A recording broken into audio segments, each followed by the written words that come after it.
पुन्हा युती झाली तर तो आनंदाचा क्षण असेल. उद्धव ठाकरेंना उद्देशून चंद्रकांत पाटलांचं सूचक विधान. तर ठाकरेंकडूनही हास्यविनोदात पुन्हा युतीसाठी दुजोरा. आळवणीच्या मुलीच्या लग्न समारंभात रंगली चर्चा.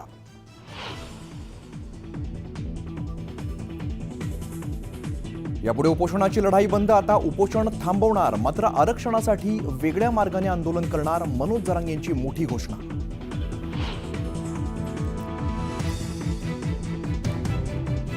भाजप आमदार सुरेश दसांची धनंजय मुंडेंवर जोरदार टीका. बीडचं पालकमंत्री पद भाड्याने दिल्याचा आरोप, तर काम न करता 73 कोटींची बोगस बिलं बनवल्याचा दावा.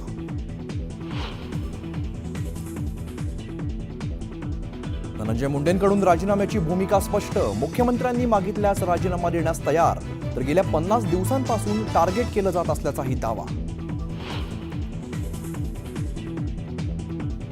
पालकमंत्री अजित पवार उद्या बीडच्या दौऱ्यावर. जिल्हा नियोजन मंडळाची घेणार बैठक, तर धनंजय मुंडे दिल्लीत असताना दादांचा बीड दौरा चर्चेत.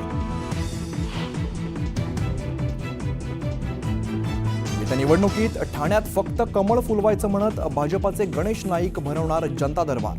तर ठाणे हा आमचाच बालेकिल्ला, शिवसेनेचा दावा.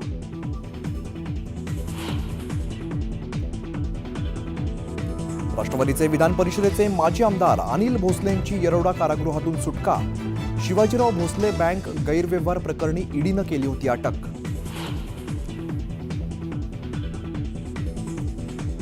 गोविंद पानसरे हत्या प्रकरणातील 5 आरोपींना मुंबई उच्च न्यायालयाकडून जामीन. पानसरे कुटुंब सर्वोच्च न्यायालयात जाण्याच्या तयारीत.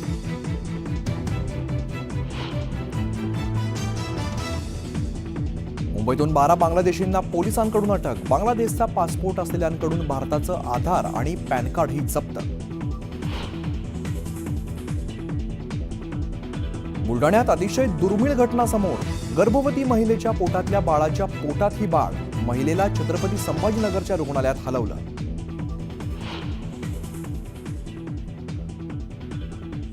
महाकुंभमेळ्यात संगम तीरावरती चेंगराचेंगरी. 30 भाविकांचा मृत्यू, तर 60 जखमींवर रुग्णालयात उपचार. मृतांच्या नातेवाईकांना 25 लाखांची मदत. तब्बल 9 कोटी भाविकांची गंगेत डुबकी.